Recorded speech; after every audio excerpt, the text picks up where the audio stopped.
acknowledging that this day is a day of commemoration at home in the United States. It's Veterans Day. America's veterans and their families, survivors and caregivers, are the very spine and soul of the United States. And on this special day, on every day, I honor all of those who sacrificed for our nation like my son. I want to thank one proud American veteran, a lifelong public servant, a dear friend, and literally one of the most decorated men to fight, Special Envoy for Climate, John Kerry. John.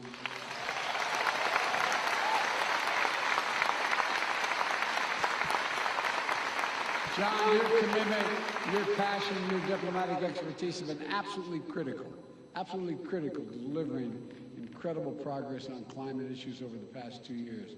And I thank you, pal. I thank you for being my friend. Here in Egypt, the Great Pyramids and the ancient artifacts stand as testament to millennia of human ingenuity.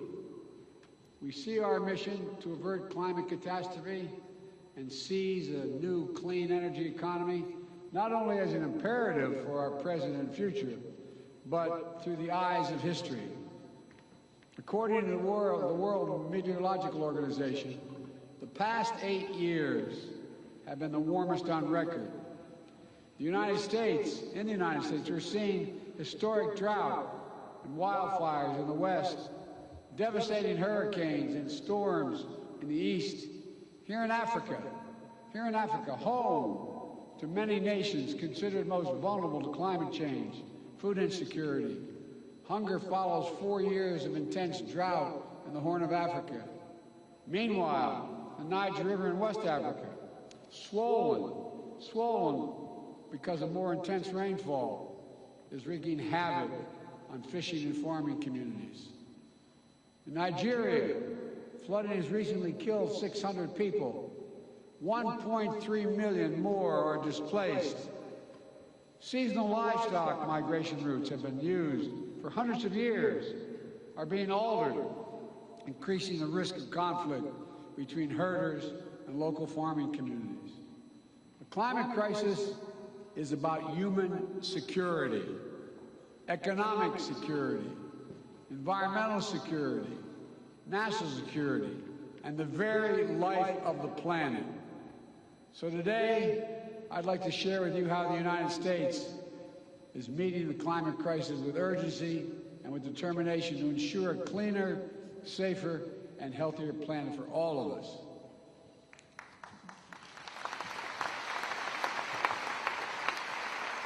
From my first days in office, my administration has led with a bold agenda to address the climate crisis and increase energy security at home and around the world. We immediately rejoined the Paris Agreement. We convened major climate summits and reestablished. I apologize whoever pulled out of the agreement. We established major economies forum to spur countries around the world to raise their climate ambitions. Last year, COP27 in Glasgow, the United States helped deliver critical commitments that will get 2/3 of the world's GDP on track to limit warming to 1.5 degrees Celsius. Over the past 2 years, the United States has delivered unprecedented progress at home through a generational investment in upgrading our nation's infrastructure. We're making our power grid better able to transmit clean energy, expanding public transit and rail, building a nationwide network of electric vehicle charging stations, over 50,000.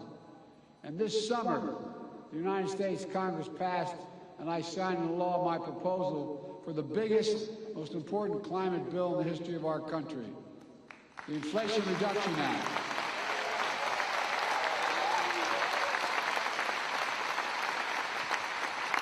It includes less than I asked for, but a significant amount, $368 billion, to support clean electricity, everything from offshore wind to distributed solar, zero emissions vehicles, and sustainable aviation fuels, more efficient electrified buildings, cleaner industrial processes and manufacturing, climate-smart agriculture and forestry, and more. Look, our Department of Energy estimates that the new law will reduce emissions in the United States by about 1 billion tons in 2030, while unleashing a new era of clean energy-powered economic growth.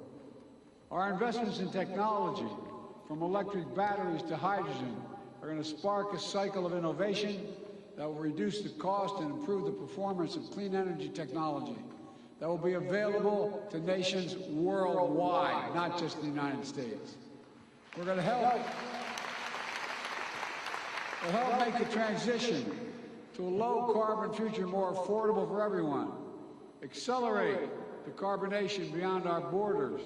In fact, the International Energy Agency recently concluded that our significant climate investment will, quote, help turbocharge the emerging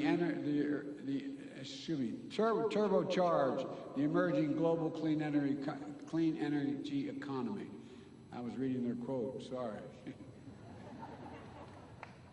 It's going to shift the paradigm for the United States and the entire world. We also ratified the Kigali Amendment to rally the world in phasing down the production and consumption of HFCs, greenhouse gases, that are thousands of times more damaging than carbon dioxide. And just yesterday, the United States became the first government to require that our major federal suppliers disclose their emissions and climate risks and set targets for themselves that are aligned with the Paris Agreement.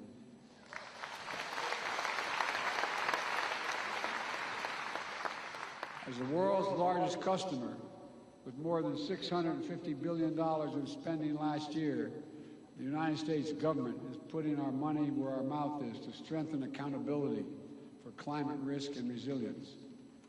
These critical steps are already locking in vital investments in our infrastructure, delivering lower costs for clean energy, spurring good-paying union jobs for American workers, and advancing environmental justice in our communities. Folks, we're proving that good climate policy is good economic policy. It's a strong foundation for durable, resilient, inclusive economic growth. It's driving progress in the private sector. It's driving progress around the world. And the sum total of the actions my administration is taking puts the United States on track to achieve our Paris Agreement goal of reducing emissions 50 to 52% below 2005 levels by 2030.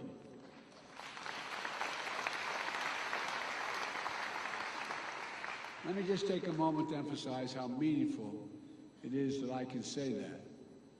I introduced the first piece of climate legislation in the United States Senate way back in 1986, 36 years ago. My commitment to this issue has been unwavering. Today, finally, thanks to the actions we've taken, I can stand here as President of the United States of America and say with confidence, the United States of America will meet our emissions targets by 2030.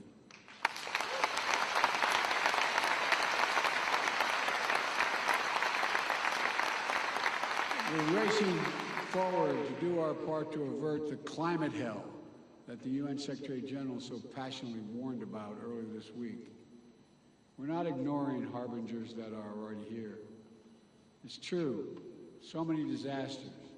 Climate crisis is hitting hardest those countries and communities that have the fewest resources to respond and to recover. And that's why last year I committed to work with our Congress to quadruple U.S. support to climate finance and provide $11 billion annually by 2024, including $3 billion for adaptation. That's why the Fund Emergency Plan for Adaptation and Resilience, PREPARE we call it, to help more than 500 million people in developing countries respond to climate change. We're already requested more than $2 billion for the PREPARE this year. I'm going to fight to see that this and our other climate objectives are fully funded. Today, as a down payment, We're announcing more than $150 million in initiatives that specifically support prepares adaptation efforts throughout Africa, including Adaptation in Africa, effort that Egypt and the United States launched together in June. This includes support for expanding early warning systems to help cover Africa, broadening access to climate finance, providing disaster risk protection, strengthening food security, mobilizing the private sector, and supporting new training center in Egypt to accelerate adaptation across the efforts all across the continent. My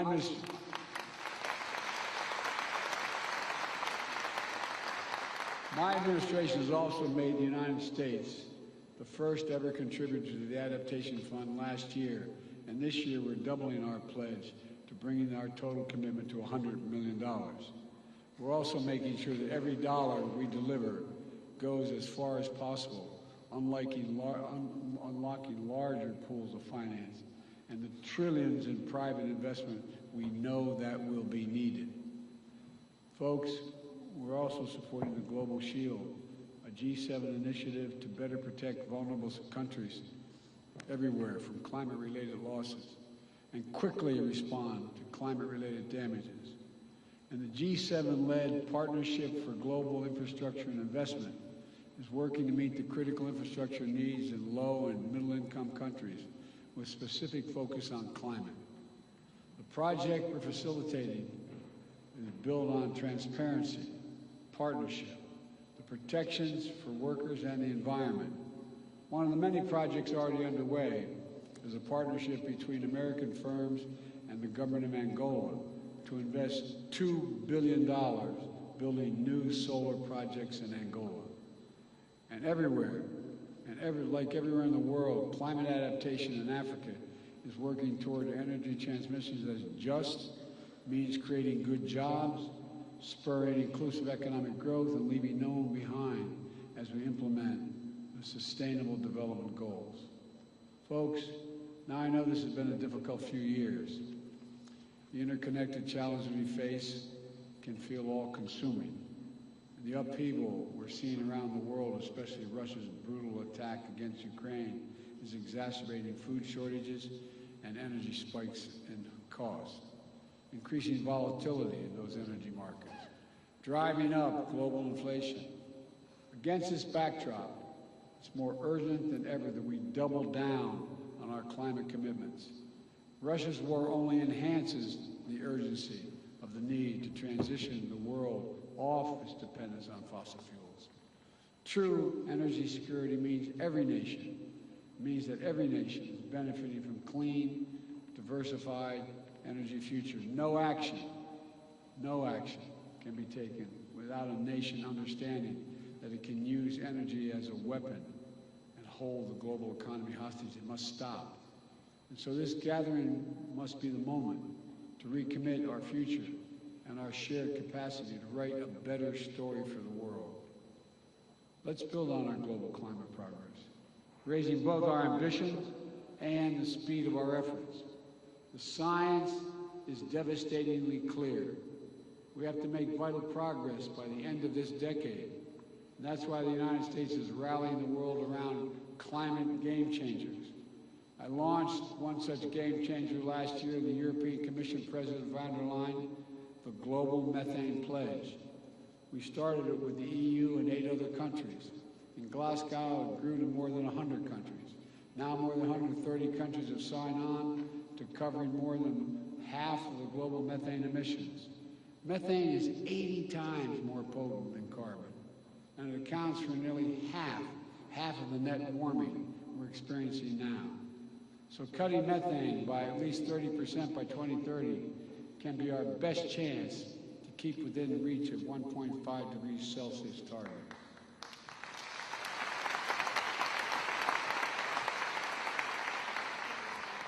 Today, we're releasing an updated Methane Emissions Reduction Act plan, which lays out how the United States is meeting the pledge.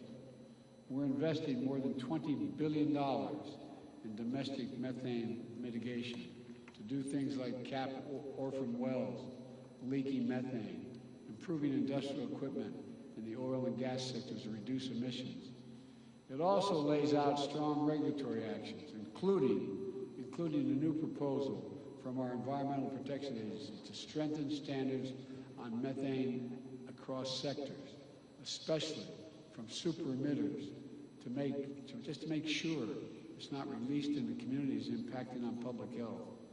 All told, these steps will reduce U.S. methane emissions from covered sources by 87% below the levels of 2005 by 2030.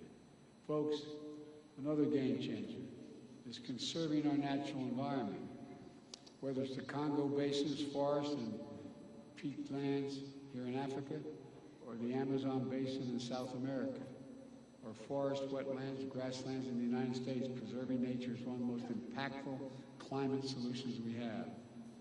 Some that indigenous people communities have known and been the stewards of these efforts for a long time and generations. They've known it. Here at COP27, we are co-chairing Forest and Climate Partnership to deliver real rapid strides to halt deforestation. The best part is we don't have to develop any new technologies. We just have to make clear forests are more valuable when they're preserved than when they're destroyed. It's that basic.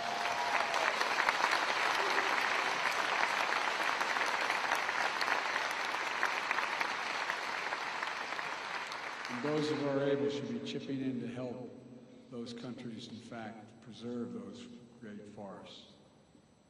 We're bringing together partners across the public and private sector and philanthropic sectors to put healthy ecosystem at the heart of healthy economies. This is it's going to take all of us. It's going to take all of us. We need to harness our capacity to tackle emissions in economic sectors like international shipping. If the shipping sector were a standalone economy, it would rank as the 10th largest emitter in the world. So together with Norway, the United States has launched the Green Shipping Challenge. During this COP, we've seen dozens of commitments from governments as well as ports and private companies to facilitate green shipping corridors and align the sector with the 1.5-degree goal. If we can accelerate actions on these game changers, we can reach our goal. We can keep it within reach as well. But to permanently bend the emissions curve, every nation needs to step up. At this gathering, we must renew and raise our climate ambitions. The United States is acting. Everyone has to act. It's a duty and responsibility of global leadership. Countries that are in a position to help should be supporting developing countries so they can make decisive climate decisions, facilitating their energy transitions, building a path to prosperity and compatible with our climate imperative. If countries can finance coal with developing countries, there's no reason why we can't finance clean energy in developing countries.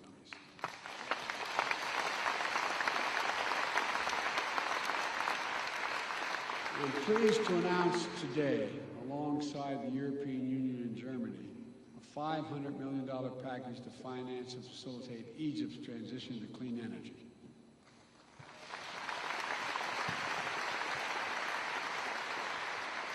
This package will enable Egypt to deploy 10 gigawatts of renewable energy by 2030, while bringing offline 5 gigawatts of inefficient gas-powered facilities, reducing emissions in Egypt and power sector by 10%.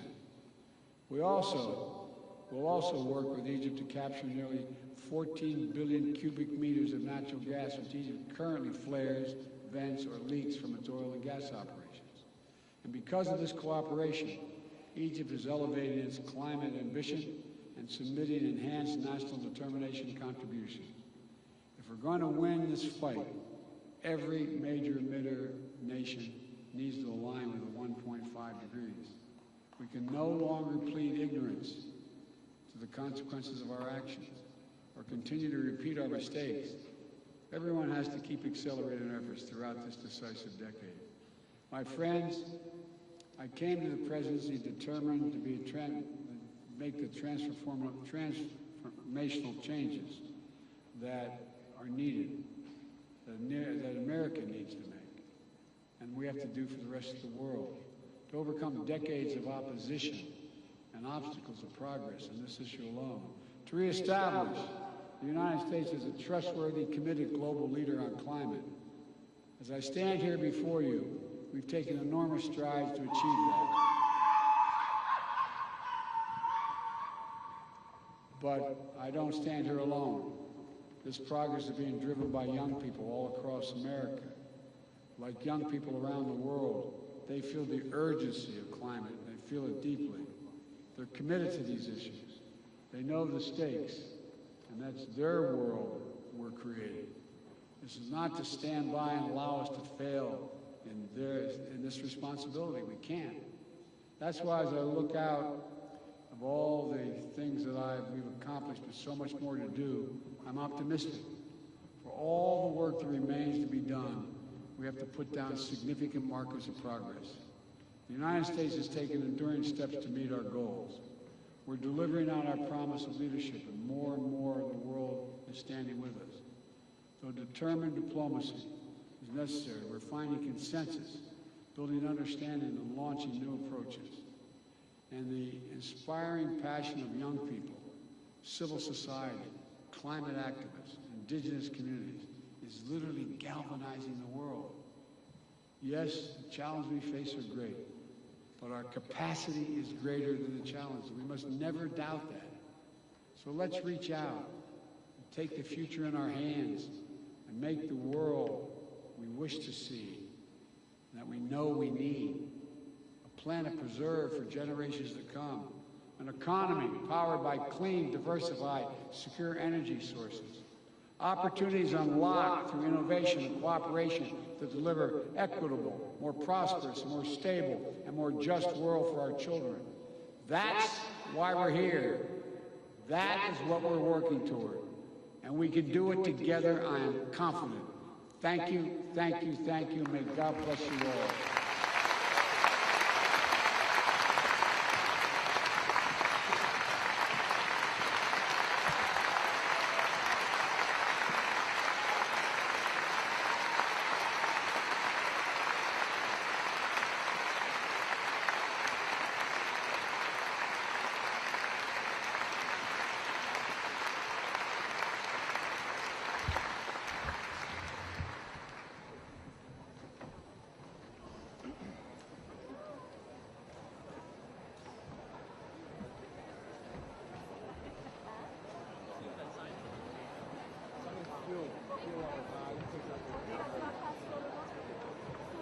Like